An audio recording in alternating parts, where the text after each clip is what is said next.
Srila Prabhupada ki jai, Guru Maharaj ki jai. Om Namo Bhagavate Vasudevaya. Om Namo Bhagavate Vasudevaya. Om Namo Bhagavate Vasudevaya. So, Hare Krishna, dear devotees, thank you for joining us today. We wanted to discuss about Sraddha, which is started today. And then it ends 17th of September. So what it's all about. So I wanted to seek the blessings of the assembled Vaishnavas and also the good wishes so that we can relay something which will please our forefathers and also our Guru Parampara, Gaunitai, Radha Madhav, Krishna Balaram. So this is a verse that's in the Srimad Bhagavatam, 11th canto, 5th chapter, 41st verse, talks about various debts that we owe. And the Sanskrit we can recite together.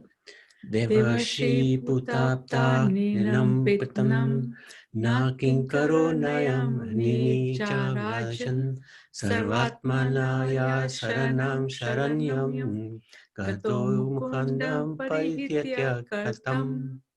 O King, one who has given up all material duties and has taken full shelter of the lotus feet of Mukunda, who offers shelter to all, is not indebted to the demigods, great sages, ordinary living beings, relatives, friends, mankind, or even one's forefathers who have passed away. Since all such classes of living entities are part and parcel of the Supreme Lord, one who has surrendered to the Lord's service has no need to serve such persons separately. It's a very interesting verse. It indicates to us that as soon as we are born in this world, there are material duties that are placed upon us. These debts are owed to various personalities. We'll talk about those personalities. They're actually identified in this verse. The devatas, and we can also see later on how we owe them. What do we owe them for? The sages, living beings, relatives, friends, mankind, and even forefathers, so who have passed away. So these debts, what this verse is saying is, if one is a devotee of the Lord, then these debts are already eliminated. They're eliminated. If one takes full shelter of the lotus feet of Mukunda. Mukunda means one who liberates. So, and that's Mukunda is another name for Lord Krishna. Okay, so, and such a person who's completely surrendered to the lotus feet of the Supreme Lord, he has no need to do anything separately because he's surrendered onto the lotus feet of the Lord. So there's nothing, no debts for him. It's all taken care of. Okay, so let's have a look at what does Prabhupada say? Prabhupada writes in the purport to Chaitanya Charitamrita, after birth, every man is indebted in so many ways. So again, he discusses a similar sort of point. He's indebted to the demigods for supplying necessities like air, light, and water. We don't pay for air, right? We don't pay for light. We do pay for water, but water is supplied by the Supreme Lord through the devatas. So for all of these items, they're debts. We're using them. We're using the facility, so we have to pay a price. When one takes advantage of the Vedic literatures, one becomes indebted to great sages like Vyasadeva, Narada, Devala, Ashita. When one takes birth in a particular family, he becomes indebted to his forefathers. And we'll talk about that a lot in this seminar, because we're looking at Shraddha, which is offerings to the forefathers. We're even indebted to common living entities like cows from whom we take milk. Because we accept service from so many animals, we become indebted. So Chaitanya Mahaprabhu says to Sanatana Goswami, again in Madhya Leela of Chaitanya Charitamrita, and this is the 22nd verse, chapter, 141st verse. If a person gives up all material desires, completely engages in transcendental loving service of Krishna, as enjoined in this revealed scriptures, is never indebted to the demigods, sages, or forefathers. Srila Prabhupada, again on the same topics, he says, one who has taken full shelter of Krishna, Sarvatma, Sarvatma ye saranam saranyam gato mukundam parityam kartam. So that verse we probably, something very similar we just spoke anyway. Without any reservations, he's no longer rini. Rini means debtor. He's no more debtor. He's fully liquidated. How? Krishna says, Sarva dharma parityaja. Mamekam sharanam vraj. Aham tvam sarva papebhyo mokshashami ma suchaha. We did that verse when we were looking at the Bhagavad Gita summary, 1866. And that verse basically says, one who has taken shelter of my lotus feet, he is under my protection. He has nothing more to worry about. So, if you think that without, this is Srila Prabhupada, that without liquidating the debts of so many persons, Devata, Rishi, Bhuta, Apta, Janu people, if you think by simply surrendering to me, you will be liable to punishment for not paying bills to so many people, Krishna assures, Ma Suchaha, don't bother, I will give you protection.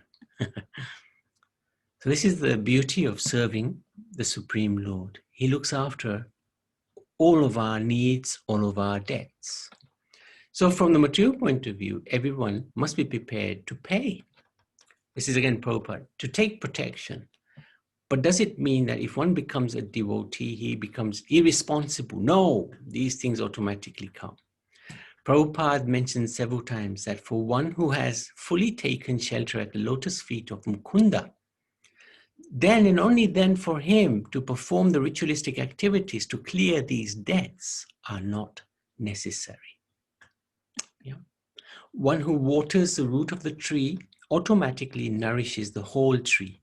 There's no need to water the leaves, branches, etc. Similarly, one who exclusively worships the Lord has no other duties to worry about.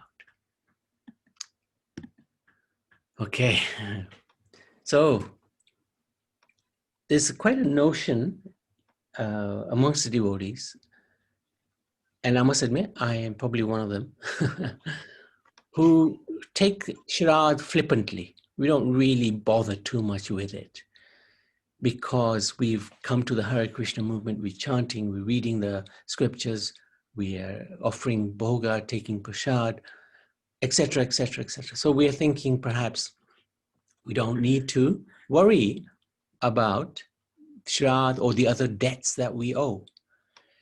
So what about this? So who amongst us is fully surrendered? What are the qualifications and characteristics of one so positioned? Is such a devotee already liberated?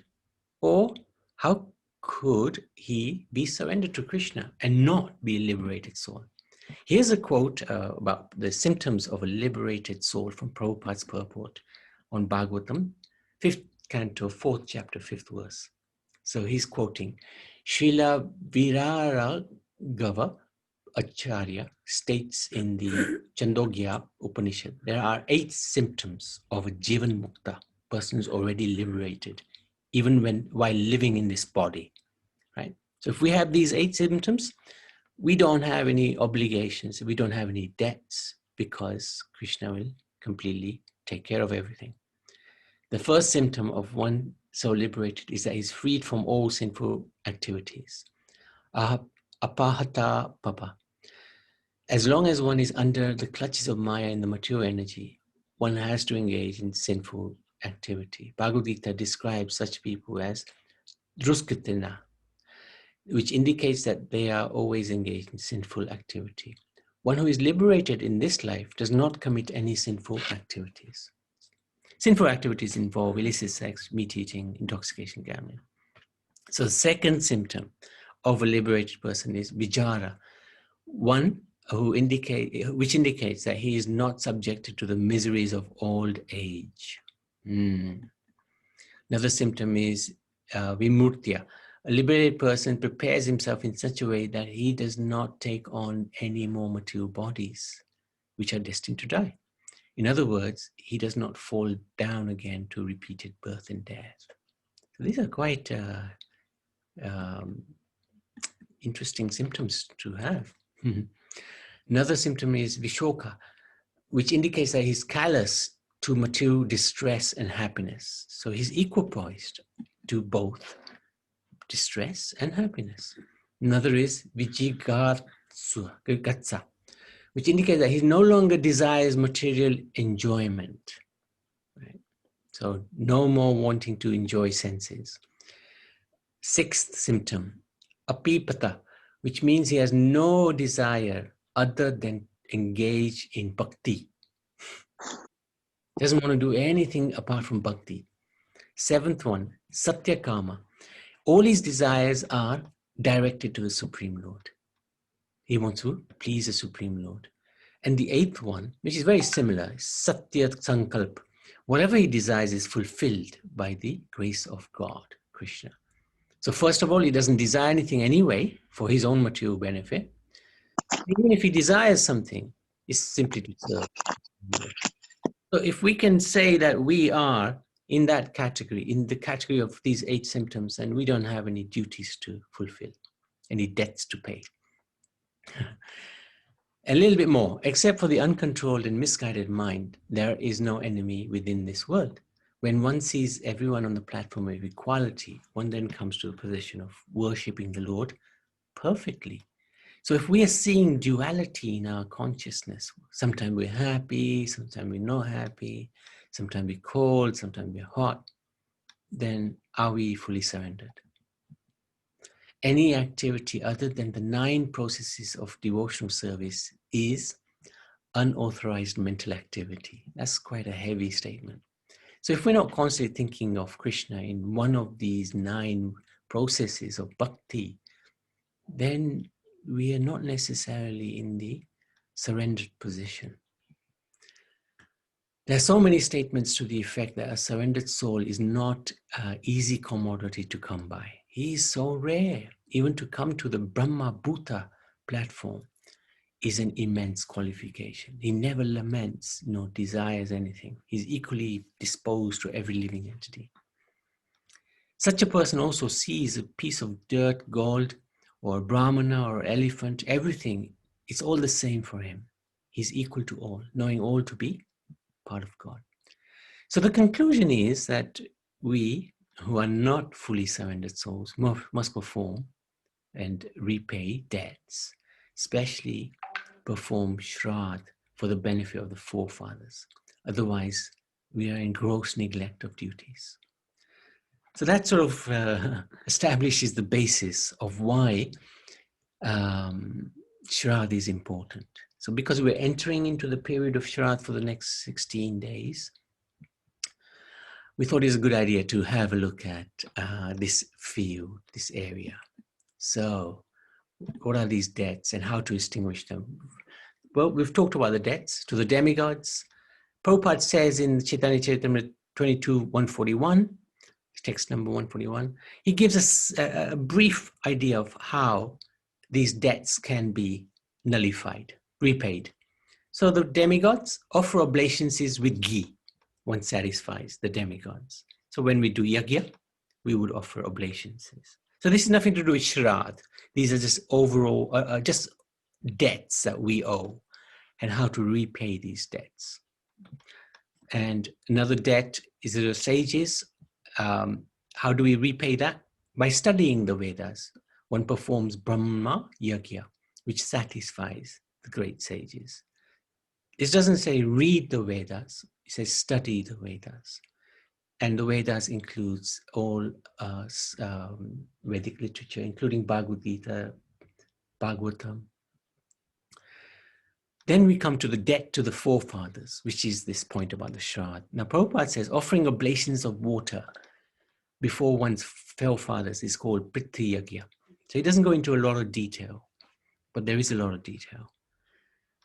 The final one, or the final 2, the living entities like cows from whom we take milk, the action is by offering tribute, offering gratitude, glorification. One performs Bhuta Yajna. So we thank them. common man, by properly receiving guests, one performs Nirayagya. So this is Atithi Devo Bhava. There are 5 yagyas that liquidate the 5 kinds of indebtedness. Indebtedness to the demigods, great sages, forefather, living entities, and common man.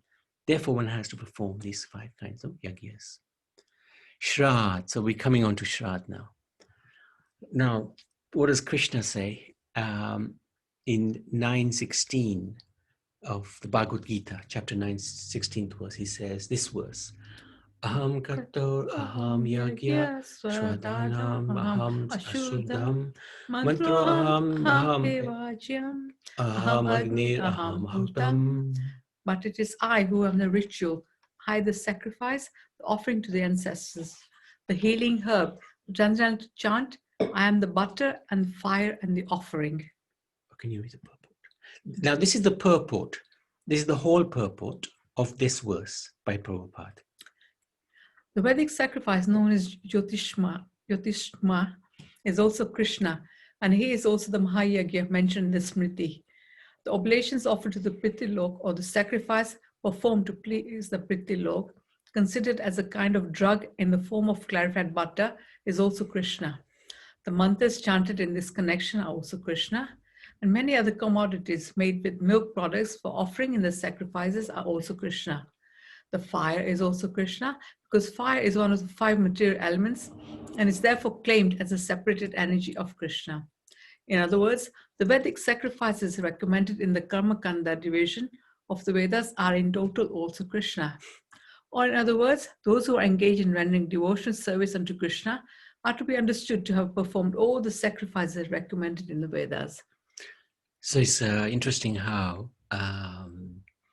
Krishna is explaining, and Prabhupada is explaining, that he is the ritual, he is the sacrifice, he is the offering to the ancestors. So this is not a light thing. It's not something that we can just brush aside, especially if we're not fully surrendered to the Supreme Personality of Godhead.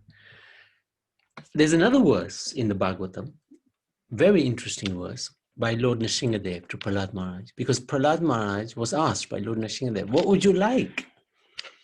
I have saved you from your father. I have come here just to protect you. What would you like? And Prahlad Maharaj said, I don't want anything. Please don't ask me to take anything. I don't want to be entangled in this world. So please don't give me anything. But Nrsingadev kept asking Prahlad, what would you like? I want to give you something. I've come for you only.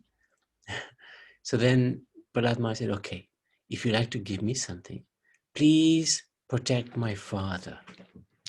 The one who was trying to destroy him, Prahlad Maharaj wanted him protected. So then Nrsingadev spoke this verse, chapter 9, sorry, canto 9, chapter 11, text 23. Guru tvam preta krityani pitu putasya sarvasa madanga spashane namnanga lokam yashati shuprajaha. My dear child, your father has already been purified just by the touch of my body at the time of his death. Nonetheless, the duty of a son is to perform the Shraddha ritualistic ceremony after his father's death, so that his father may be promoted to a planetary system where he may become a good citizen and devotee. And Prahlad was a self-realized soul. He was completely surrendered. Even when he was being attacked by his father and his soldiers, Prahlad Maharaj never even asked for protection from the Lord because he was focused completely on the Lord. But the Lord always came to protect him. And what is Nrsingadev advising him? The duty of a son is to perform the Shraddha ritualistic ceremony after the father's death. So, very interesting. Sri Chaitanya Mahaprabhu, another example of the Supreme Personality of Godhead himself doing the Shraddha ceremony, went to Gaya to offer respectful oblations to his forefathers. This process is called Pindan. So this is by Prabhupada. In Vedic society, after the death of a relative, especially one's father or mother, one must go to Gaya and there offer oblations to the lotus feet of Lord Vishnu. Therefore, hundreds and thousands of men gather daily to offer such oblations or Shraddha Following this principle, Lord Chaitanya Mahaprabhu also went there to offer pinda to his dead father. Chaitanya Charitamrita Adi Leela 17.8 in the purport. So it is prescribed in the Hindu scriptures that the child, when the father dies, the boy has to perform several ceremonies, which is called Shraddha ceremony. So that if the father for his sinful acts is in trouble in his next life, this ceremony will protect him. So this is one of the reasons why to do Shraddha, for protection of the father, forefathers. Therefore, the scripture injunction is that according to Vedic rules, you get yourself married and have good sons to protect your family and to protect yourself. This is called religious sex life. Again, this is Prabhupada in the Chaitanya Charitamrita. So it is the duty of the son, Shraddha ceremony, and Advaitacharya, he was performing the Shraddha ceremony. He offered the prashadam, the remnants of foodstuff, to Haridas Thakur. So this is another example. Advaitacharya is none different from Lord Vishnu, Mahavishnu. And he performed the Shraddha ceremony and he fed a Vaishnava. And no ordinary Vaishnava. This is Haridas Thakur, who was Mohammedan. And the Brahmins, when they saw Advaitacharya is going to feed a Mohammedan, but who is a Vaishnava, they left. They left that arena because they were thinking, they were the smarter Brahmins. They were thinking the Brahmin is higher than the Vaishnava. But Advaitacharya gave the example. He did the Shraddha ceremony and he fed, because you meant to feed Brahmins or Vaishnavas. And he fed Haridas Thakur. This is a phenomenal example. What is Putrapind? This is again Prabhupada. Chaitanya Mahaprabhu also showed us the example. So he's just repeating it. He went to Gaya Pradesh to offer pind for his forefathers. This is necessary still. In Gaya, there is a Vishnu temple. And in the Vishnu temple, the oblation is offered at the lotus feet of Vishnu. There are many practical cases that one's father or mother become ghosts after death, and after offering oblations at the lotus feet of Vishnu at Gaya, he was delivered. So this is in Gaya. I was really fortunate, able to go. Have you been there? No. We managed to go there a couple of times. And this is the actual footprint of Vishnu. And every day they decorate this beautiful stone and with flowers and chandan and so many other things. And if you see in the middle there is Lord Vishnu's lotus feet. So they actually draw out the feet and the features. It's really amazing. And then they put a piece of cloth on this, and then that comes out and the imprint of the footprint is there. I don't know if I've still got one. We've still got it somewhere. Yeah. So this is the Vishnu temple. So it's, if at least once in our life, it's good to make this journey to Gaya. It's quite a journey. We tried to go there last year. Was it last year or the year before? 2 years ago. But yeah, we had problems with fog and couldn't actually make it that far with the trains. But it's definitely worth going to Gaya once in our life to do this Pindan ceremony. Don't have to go, of course, because that Pindan ceremony can be done here where we live. But it's just something that we're just following in the footsteps of Chaitanya Mahaprabhu. So that after death, again, Prabhupada, even by mistake or someone or other, I am in the wrong position, by the pind, I am elevated. This is the idea. So marriage is for having good son. That's a fact. Who will deliver me even if I am in hell?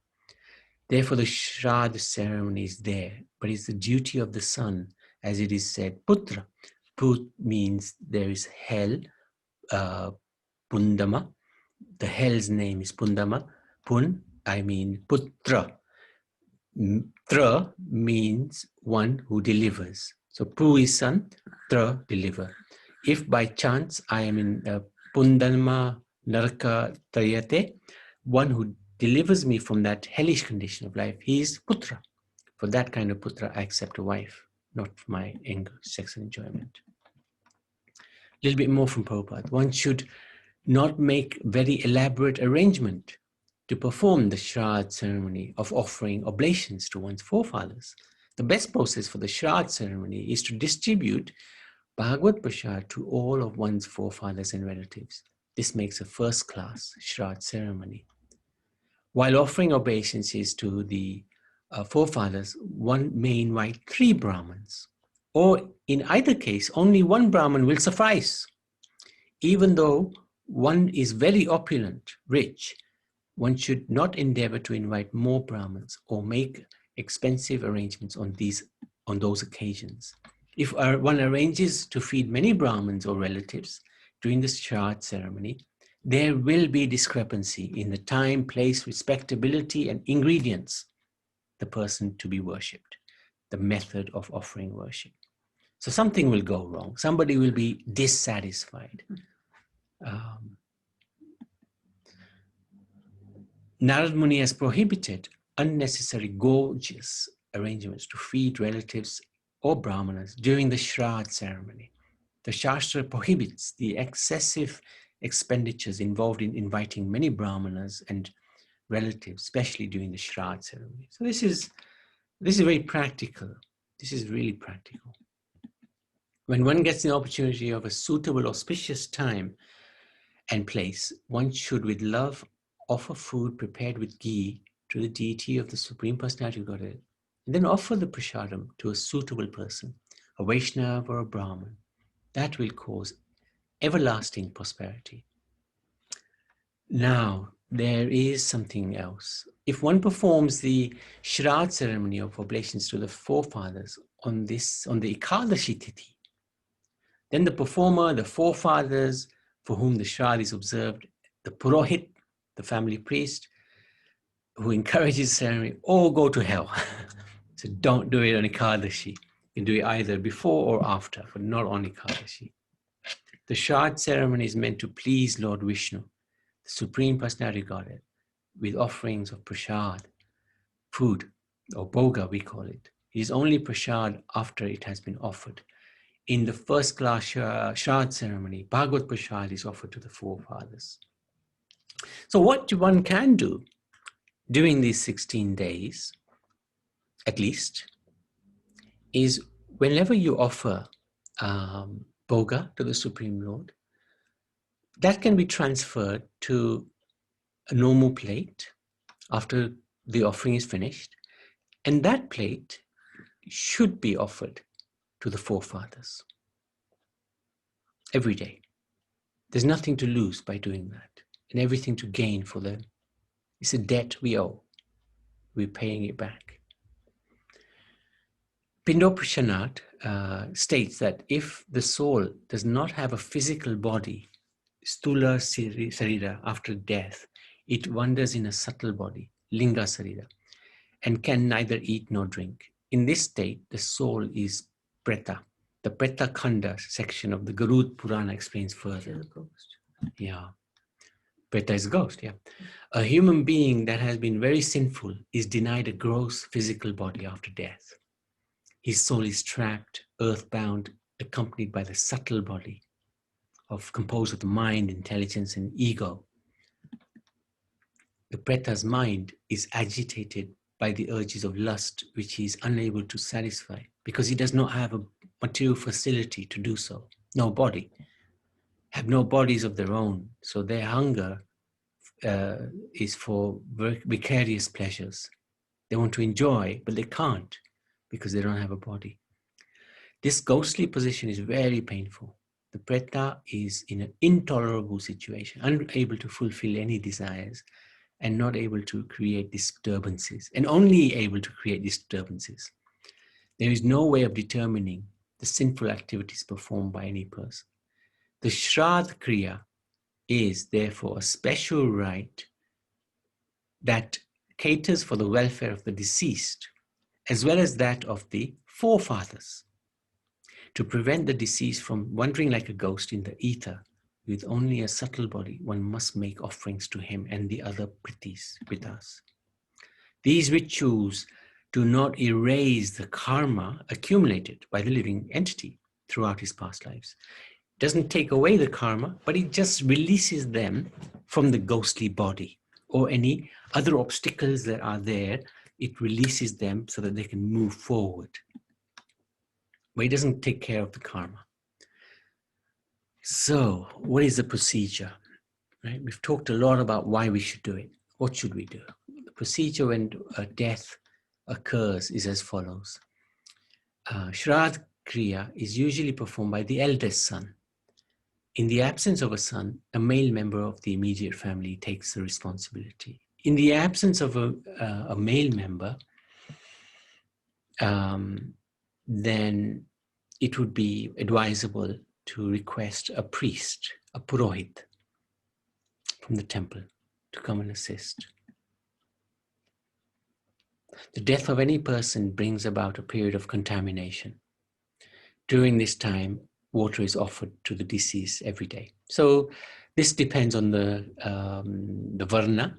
If one is a Brahman, then it's 10 days, and if it's Kshatriya, it's 11, 12, if it's Vaish, like that, different categories of days according to the varna, of period of contamination, impurity time. When the period of contamination is over, the house is purified. The pindan ceremony begins on this day. So that's the day when we start the pindan. Offerings of food are made to the deceased and the offering. So this is when somebody passes away. The Garud Purana says that the offering of pind helps to bestow a temporary body to the deceased. This pind ceremony is repeated every month for 11 months. On the 6th and 12th month, 2 special Shraddha ceremonies are held. The pind ceremony ends with a last offering during the 12th month, known as Sapindadi Karana, which enables a preta to obtain the body of a prithu to enter the heavenly Prithlok planet. Alternatively, the Shraddha ceremony can be performed during the 12 days following the death of the deceased. In this instance, one offering is made every day. The Brahma Vaivarta Purana states that the Shraddha ceremony should not be performed on Ekadashi. So it's again re-emphasizing this point. Jiva Goswami confirms that the Shraddha ceremony should be held on the next day or Dwadasi. If one performs Shraddha ceremony on oblations to forefather Ekadashi, then everybody goes to hell. When death occurs in the family, some people go on pilgrimage to the sacred Ganga, the Yamuna, Godavari, Saraswati, Narmada, Kaveri river, etc. So when our spiritual master passed away, there were some amazing devotees who went to so many different holy places. Of course, the spiritual master, when he passes away, he goes back to the spiritual world. So it's not for his benefit we did this. It was for our benefit. Because the spiritual master, the pure devotee, does not need any, he's looked after by Krishna directly. Krishna is his son. So Krishna looks after him. Here they offer prayers to Lord Krishna, beseeching him for benediction to ensure the well-being of the departed soul. They offer oblations to their forefathers using sacred water. They then bathe in the holy waters for their personal purification.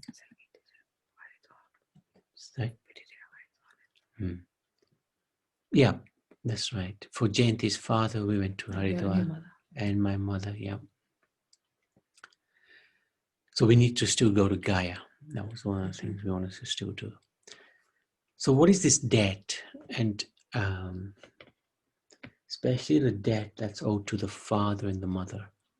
The debt owed by the children to the father gets cleared when the child performs the final rites of the father upon his demise. Then he is free from the debt of the father. So that's an easy one. The debt owed to the mother does not get cleared at all. One can never repay what a mother does for her child. We are all ever indebted to a mother for having brought us into the world, bearing all the pain and nourishing us selflessly. What to speak of the mother who gives Krishna to her son? So this debt doesn't get repaid, never gets repaid. Our Guru Maharaj, His Holiness Krishna Swami, often preached Matri Deva Bhava, Pitri Deva Bhava, Acharya Deva Bhava, Tithi Deva Bhava. And it's guaranteed that every disciple of his will have heard this many, many times over. It's the most basic of teachings. So the only way to reduce the debt, you can't extinguish this debt to the mother, especially the devotee mother, is as follows. Treat her like a goddess, demigoddess. Treat her with the utmost respect. And there are examples in the scriptures. Ramachandra, he implored Bharat to treat Kaikai properly. Even after Ram was banished by her, he instructed Bharat, you treat her with respect. She's your mother. She's my mother as well. And I do not hold anything against her. So why are you holding something against her? Who are you to do that? He was quite heavy on Bharat. But the only real way of actually reducing the debt is become a pure devotee of the Lord. So nowadays, of course, this is a little alien to children. Usually, the mother is the soft spot, and if something goes wrong, is the easiest target. The father is a little bit perhaps detached or can't bully so easily, but the mother can be very easily disrespected. And it's really unfortunate, especially when the spiritual master has given so much emphasis on Matri Deva Bhava, Pitri Deva Bhava, Acharya Deva Bhava, Tithi Deva Bhava. But yet, what to do? It's the way of the world. So what is the procedure? The way to work out the day when to perform the Shraddha ceremony. So during these 16 days, why 16 days? It's quite an interesting pastime. This is one of the pastimes when Kern, who was the son of the sun god and Kunti Devi, he was a very generous soul. Right? He would be very, he would give charity, especially if somebody approaches him just after or before sunrise. He would just give whatever they wanted. And he gave so much. He would give whatever they wanted. So he went to heaven. After he died, they gave him gold to eat. And he asked, what's going on? How can I eat gold? Well, they said, you gave so much charity to the Brahmins, to everybody, but you never gave food. You gave gold. You gave jewels, but you never gave food. So then they instructed him, go back to heaven for 16 days. Sorry, go back to earth 16 days and feed, give charity of food. And that's what he did. Did 16 days of charity for food. And that's why these 16 days appear. It allows the opportunity for those who have perhaps neglected or their duty, or they want to do their duty, to do their duty during this period of 16 days, the Shraddha ceremony. This is the time to do it. So he also actually, the interesting thing about Kern was even Krishna, at the end of the battle of Kurukshetra, when Arjuna shot him at the insistence of Krishna, shoot him. So Karna was lying there on the ground, and Krishna came to him and said to him, so you gave so much donations during your life, but you never gave me anything. Typical Krishna, isn't it? He comes to you at the time Down and out. when you're down and out. But he always makes you pass the test. So Kern looked at him and said, okay, what do you want? Look at me. What sort of position am I in to give you anything? So, gold, give me some gold. Kern again looked at Krishna and said, where am I going to get gold from? Your teeth have gold. Kern thought, oh yeah, that's true.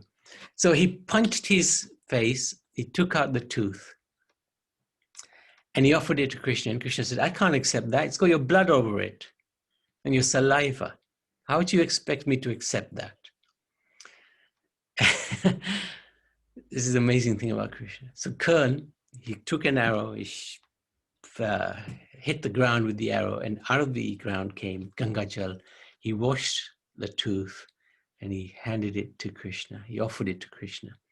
Krishna became so pleased, and he said to him, from now on, you will also be known as Danveer, great donor. So it's a very interesting pastime. Anyway, calculating the day when one should perform the ceremony, because during the 16 days, there's one particular day.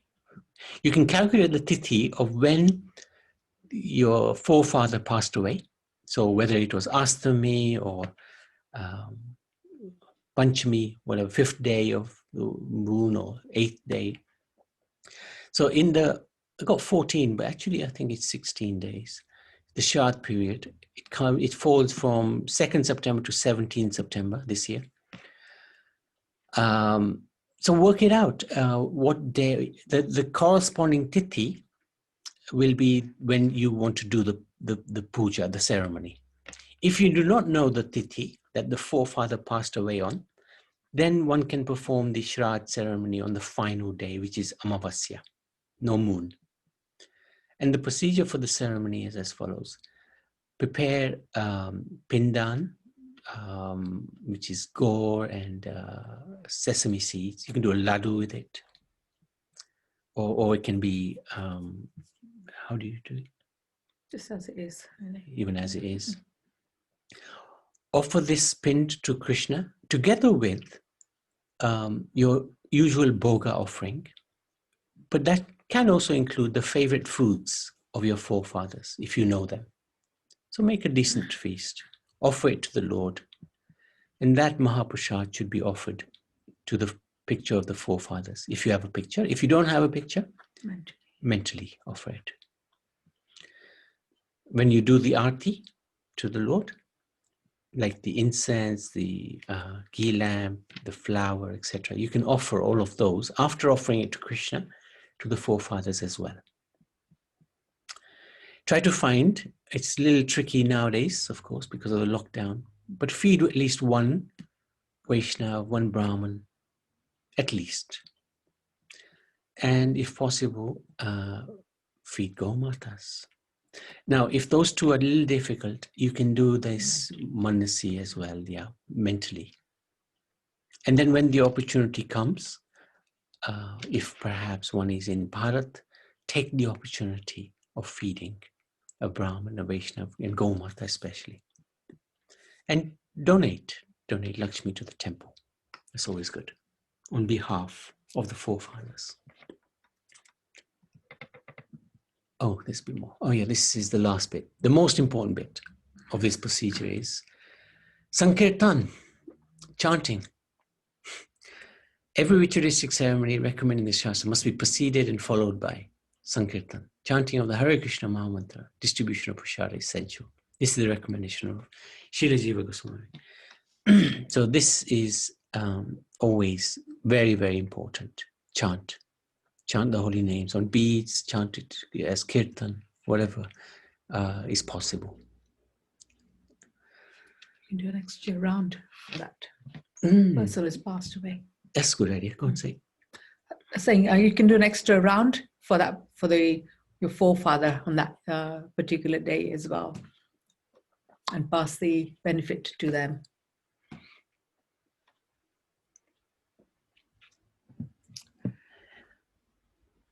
I think that was all I wanted to say. And if there's anybody who would like to, oh, sorry, Balusan Prabhu, would you like to share your experiences, Prabhu?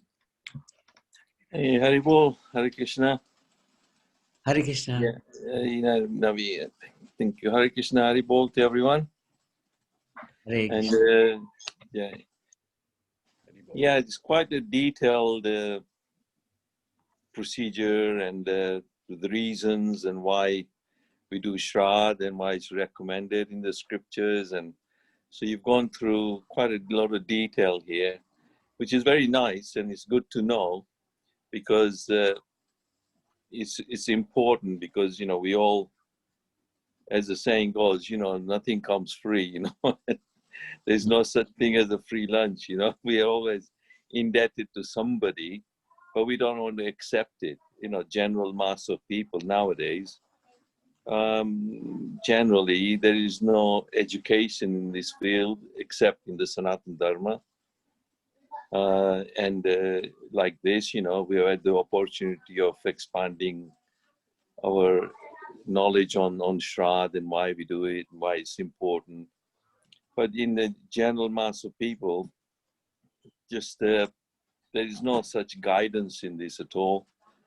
In Bharat, obviously, you know, those who are brought up with the Sanatana Dharma principles, and this is always emphasized, but even the generation has moved on, you know, and there's no education in this field.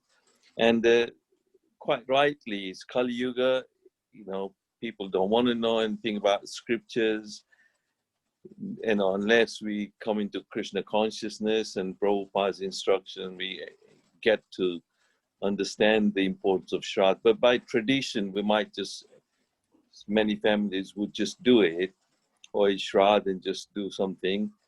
At least that's good enough. But the reasons why, you know, it's important, you know, because even Arjun in the Bhagavad Gita emphasized that, you know, if in the war, you know, there is no guidance to the children, then it will lead to Varna Shankar Praja. Varna Shankar meaning children of the unwanted children, you know, and nowadays more and more you can see single parents.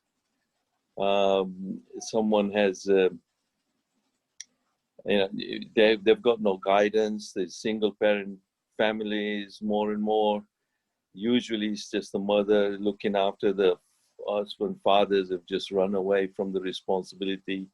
You know, you have some children, who cares? The state will look after it. And then the kids are just running around, you know. I mean, having been in education field for a long time, having worked in prison for young kids, you know, young offenders, they just don't have any guidance. There's no proper understanding of these. So, you know, it is almost like a Varna Shankar Praja, which is what Arjun emphasized in the Bhagavad Gita. You know, he was very much aware of this fact that, you know, during the war, if this is what happens, then there'll be unwanted children, there'll be nobody to guide, and there won't be anybody to offer oblations to the forefathers, and then this will lead to more and more sufferings and more souls going into. So Arjun was concerned about that. But, you know, we are all in a family, we are all taken birth through some, obviously, mother is always there. You know, sometimes, you know, many families, you might not even know who the father is, you know. And what forefathers would that be? You don't know, you know. So it's such a difficult time in this Kali Yuga that the forefathers generally be in hellish conditions, you know. I mean, you mentioned about some, you know, forefathers who may be fortunate enough and they might have done some good karmas and all that and pious activities. And then we got a birth in a family like that, that is knowledge of Sanatana Dharma principles. And then we're fortunate that we, you know, Krishna, Rama principles, Guru, you know, and all these principles are being in that pious family, and as a result we're in that kind of a family. You know, we got a fortunate birth like that and but in some cases it might not be so. You know, even if you may be born in a Bharatiya family, it might not be the case. I mean, I was driving the other day in Coventry, and I saw so many police cars around about this roundabout, and there's a ring road, there's a huge bridge. And then as I drove past, and I saw there was this woman hanging on to the railings, and obviously she was threatening to throw herself from that bridge. And the police were there trying to stop her, persuading her. And this is the condition when they, you know, when they're so depressed, and condition when they want to commit suicide.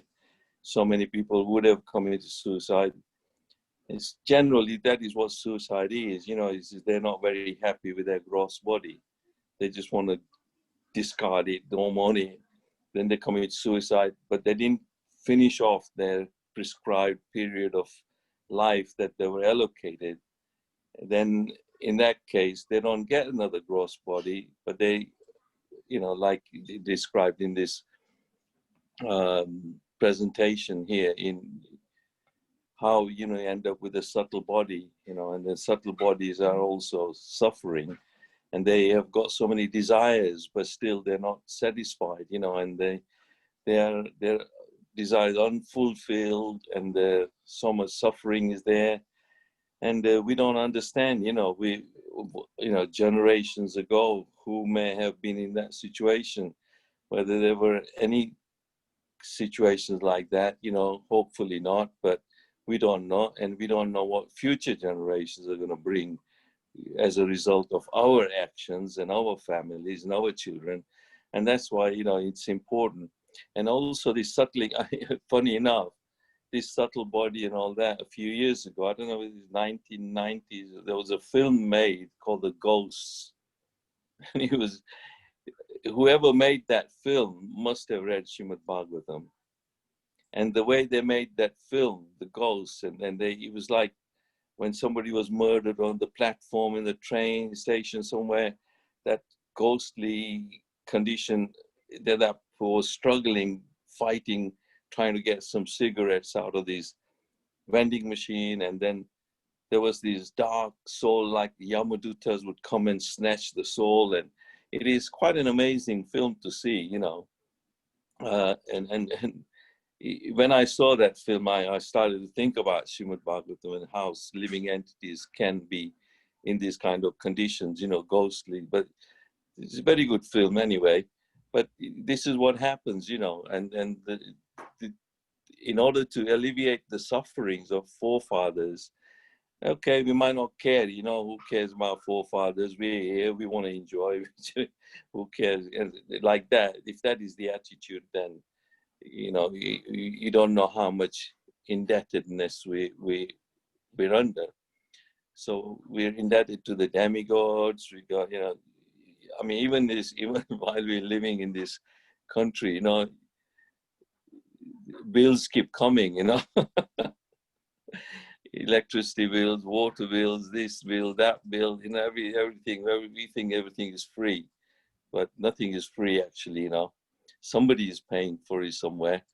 And more and more people just don't care so much about these sort of things. So suffering is just increasing all the time. But the procedures you've explained here in Kali Yuga, and sometimes it's very, very difficult. So in Kali Yuga, you know, it's so simple to start, you know, the procedure of chanting and doing Sankirtan and feeding prasadam. That is such an easy way to start to get on the path of at least, you know, oblations to the forefathers and so many sufferings, you know, in the, and like you also mentioned there, you know, how Prahlad Maharaj was, he said, you know, so many generations past, 7 generations and 7 generations in the future, they're all, you know, get at least alleviated from the sufferings, you know. So we're fortunate, you know, we're having this understanding of the scriptures, and we perform these spiritual activities that can alleviate. But if, you know, sometimes it's very difficult to go to Gaya, or I've not been to Gaya, but if you go to holy places, but you can even do it, you know, mentally, you know, when I know when my father passed away, you know, he passed away in Jaipur, and I went to Radha Madhav deities there, and I prayed for him. And then I said, you know, he is here in Jaipur. He's, you know, you take him under the shelter of your lotus feet. And after my prayers, you know, and unfortunately he passed away in Jaipur, a place like that. And I had to carry out the funeral ceremony. It was just amazing, just within a day. But in Jaipur, you know, in Bharat, at least Jaipur is still as good as a Vrajdham anyway, with Radha Madhav and Radha Madan Mohan and so many wonderful Krishna's deities there. So it is as good a place, but that's what his desire was, to go to Vrindavan, but he reached Jaipur and he passed away there. And I had to go from here. But, you know, for us to try to live in a holy place, or at least, you know, that's why we keep, you know, in our house, there's always a little bit of Vrindavan dust. First time I ever went to Vrindavan after having read Srila Prabhupada's Bhagavad Gita and also his biography, I started to understand that these sort of principles are very important, and I always wanted to go to Vrindavan. When I went to Vrindavan, you know, I was given a gift, and that is when my son was about 40, that's about 35 years ago. You know, there was only Raman Reti, and the Krishna Balram temple had just been opened there. And so when I went there, and I was given a little gift by some devotee, you know, in a little box made by, you know, memories of Vrindavan. And in it, there was Vraj dust, you know, and gold, Yamuna water and everything. And you keep that sort of thing in your house. These are all spiritual things that you can keep in your house and increasing these activities, you know. So yeah, you know, quite rightly, you know, this is Shraddha time is very important.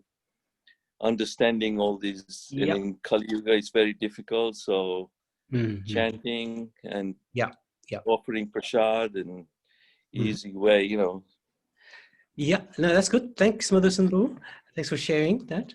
Nani Ben's got a question, so I wanted to address that.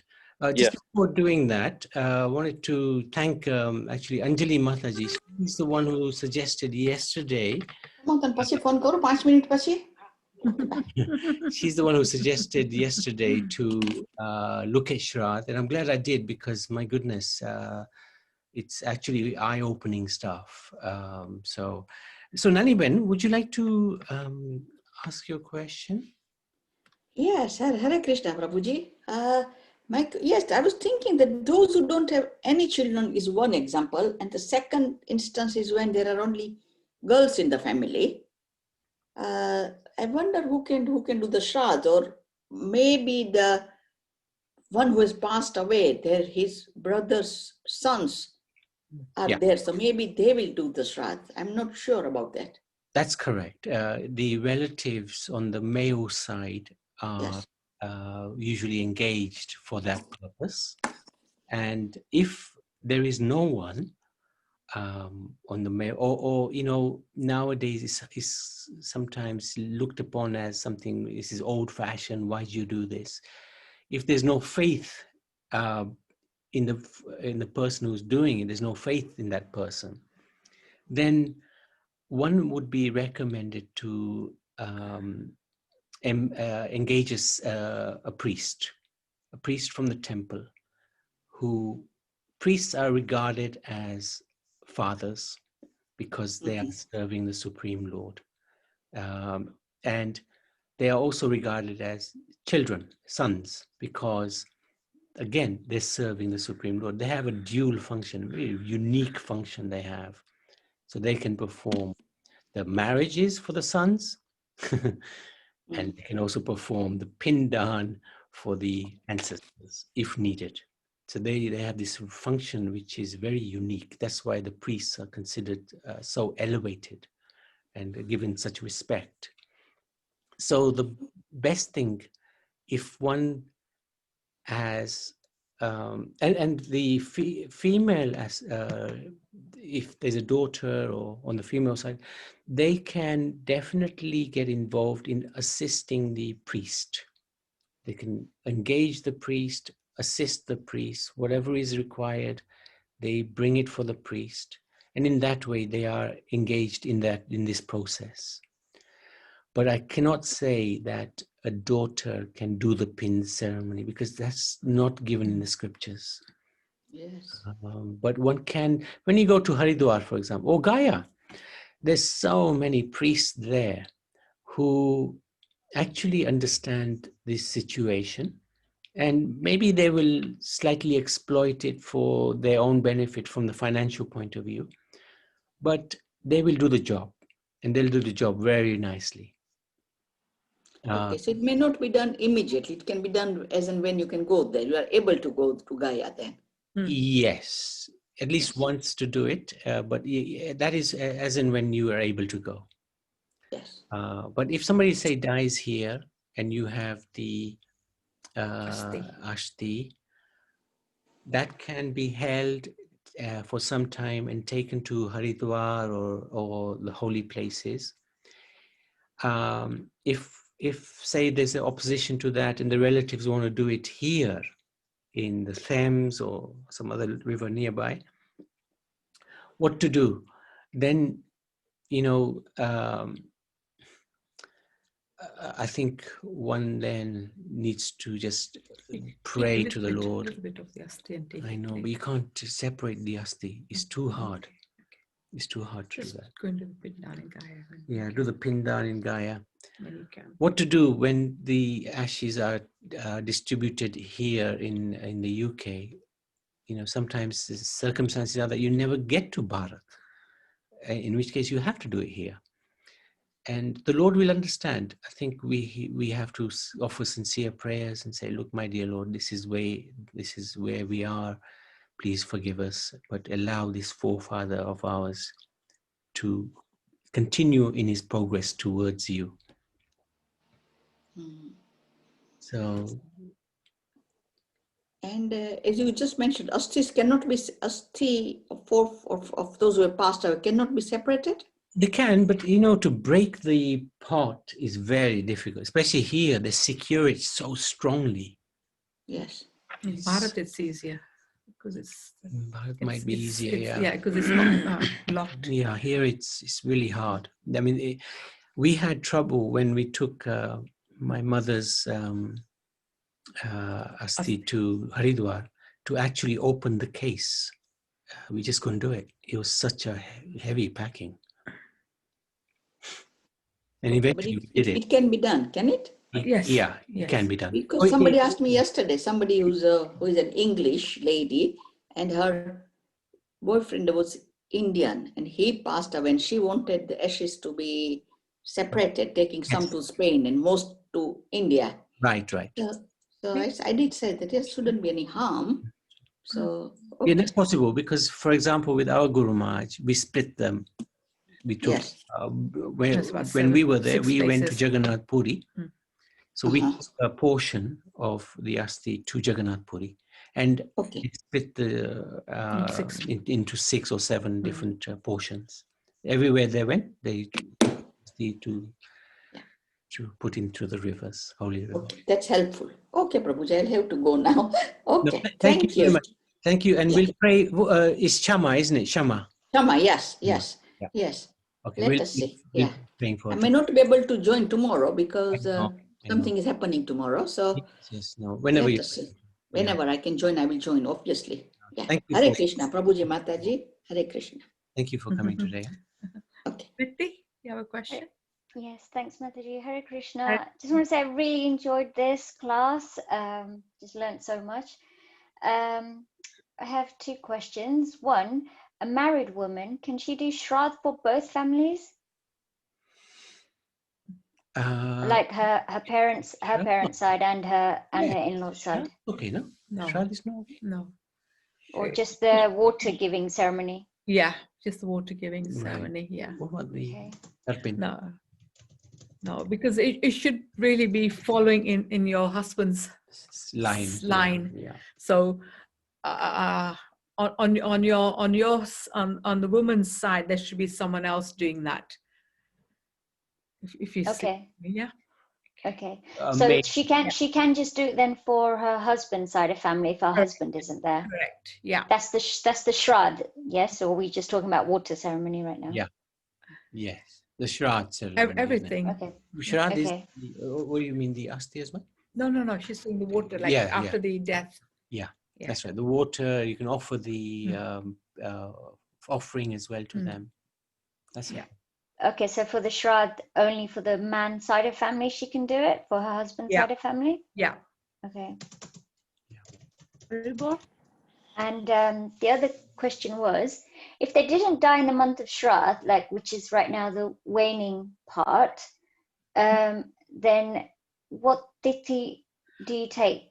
Okay, No, okay, yeah. like so. Or, For example, my father passed away like 13th of November. Okay, Yeah. so what you do is on Google, there's a various calendars. You just type in that date and the year, Mhm. and it Yeah. tells you what tithi that was. Uh-huh. So for my father, it was the 7th day. Okay. So basically, then you do it on the 7th day of this period. I see. Okay.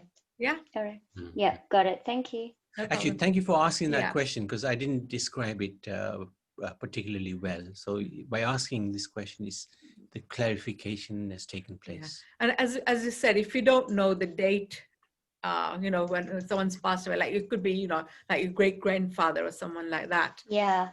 Then you do it on the last day. The last day is for everyone. Okay. Yeah. Thank you. Indrani, Indulekha? Hare Krishna Prabhuji. Hare Krishna. When my husband passed away, we went to India, Yes. and then it was free. Within 3 months, it was Gumti's wedding.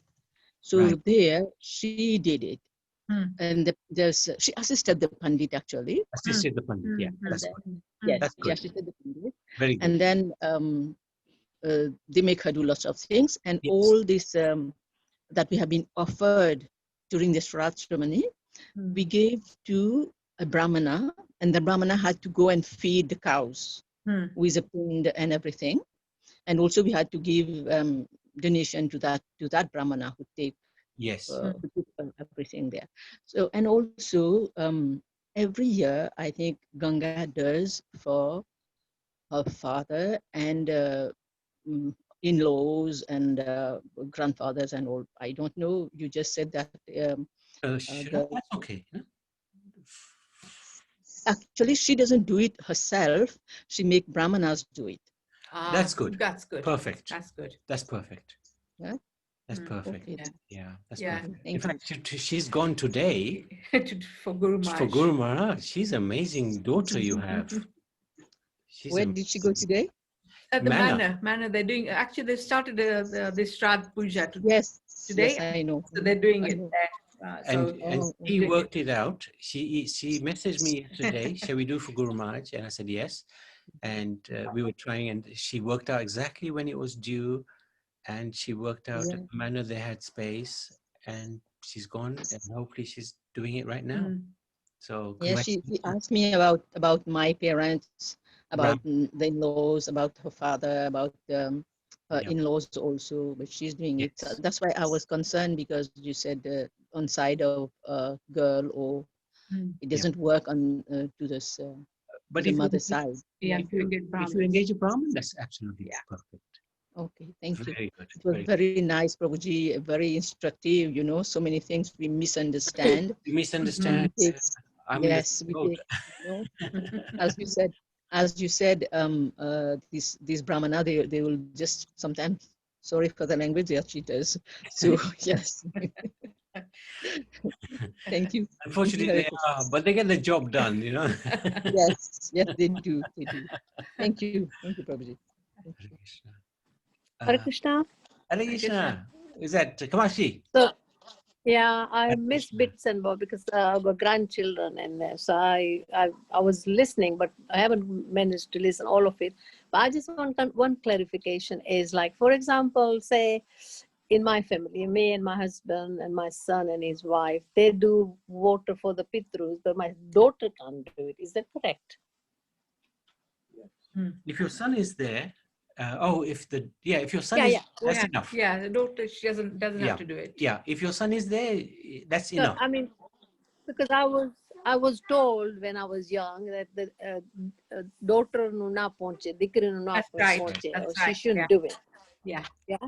So I Correct. just wanted that clarification because you know, these days, oh, son is equal to daughter, daughter is equal to son. Yeah. So you know, there's a little conflict in my head. So I just wanted clarification. So Yeah. thanks.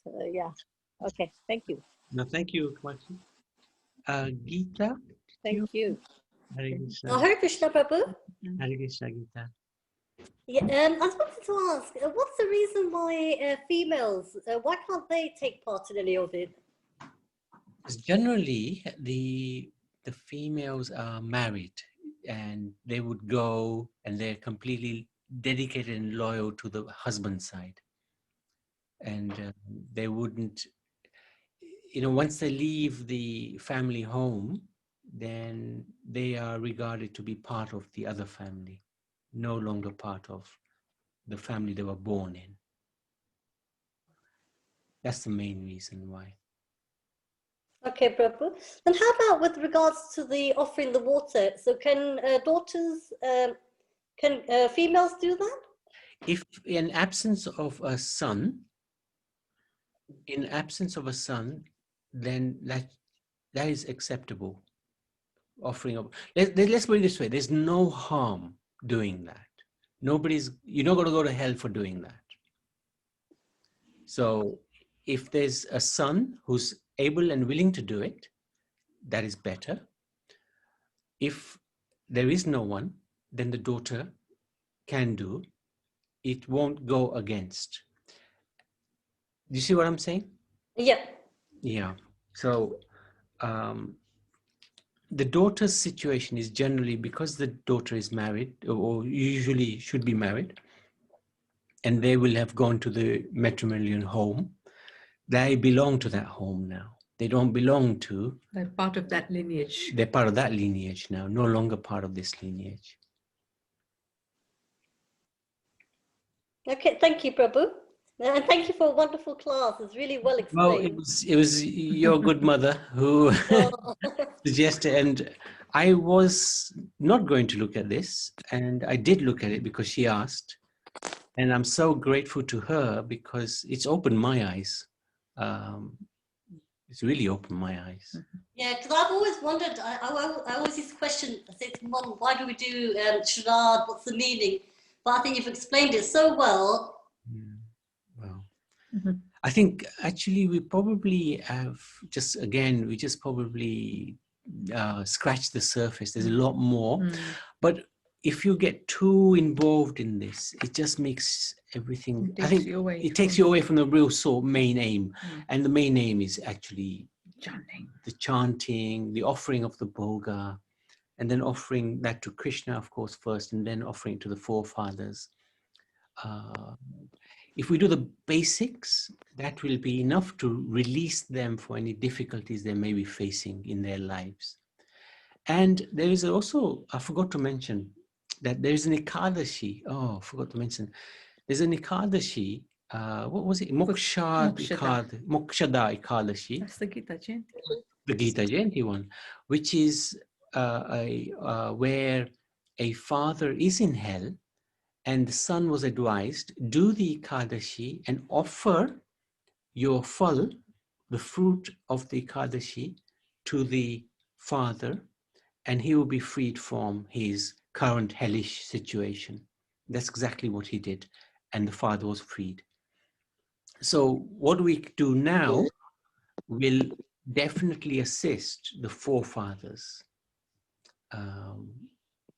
We can definitely make a difference to them. And it's a question of not just paying a debt, but it's a question of having some affection. That thank you very much for bringing me into this world, allowing me to grow, nourishing me, looking after me, hopefully put me on the right spiritual path as well. And I want to do something for you. I want to give back to you. I want to do my best for you now. And it's never too late. That is the beauty. It's never too late. So now we found out a little bit more. We'll be a little bit more vigilant when we are, doing the Shraddha ceremonies for our forefathers. Thank you so much, Prabhu. You have explained everything so very nicely. Thanks a lot for doing. You made it a really good subject, and everybody has benefited. Even Geeta said that you have answered so many questions that which I was answering, but not properly. But you've done it very well. Hopefully they're correct. Hopefully it's correct. Sorry. Prabhu, I wanted to ask is, it's so difficult to get a local cow to feed during this Shraddha period. Yes. So, yes. Usually we used to go to Manor. Manor, but now, so what we do, just put the money on one side, and when we get chance to go, yes, that's right. That's right. Yeah. That's correct. And say if you get a chance to go to Bharat, we can do this every single day in Bharat. This is one of the most. I know. Bharat is no problem. And I found that out in Gujarat because we would buy the grass and the cow gomatas were just there. We would feed them every day. And it's the most glorious thing. And you feel so peaceful because the gomatas are so peaceful. Prabhu, is there any local cow here in Croydon anywhere? No. No. I don't think so. I think best is just to put the money away.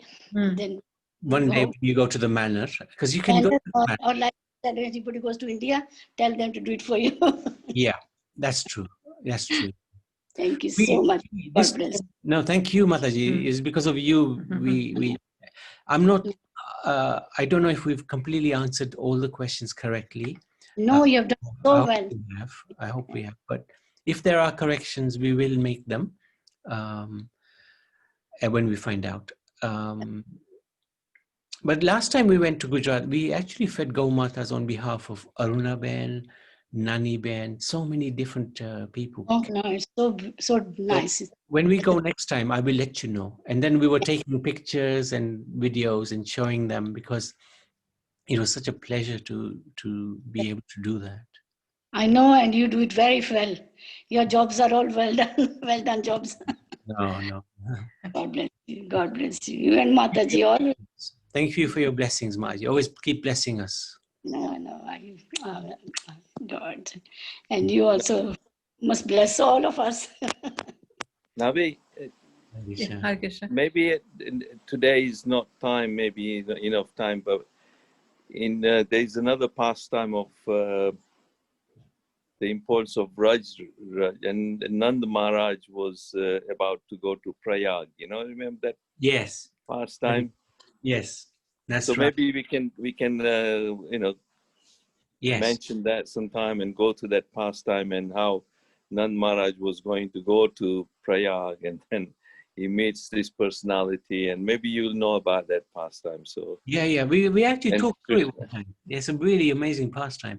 That's an amazing pastime because he said, when so many souls come to me and in Prayag and they all, I have to take all the sins and then that's right. Then how do I get freed from it? So I come to Raj and roll around. So yeah, maybe you can go through it in a nice way, at some point. Yeah, I know about that, but it'll be nice. Yeah, okay.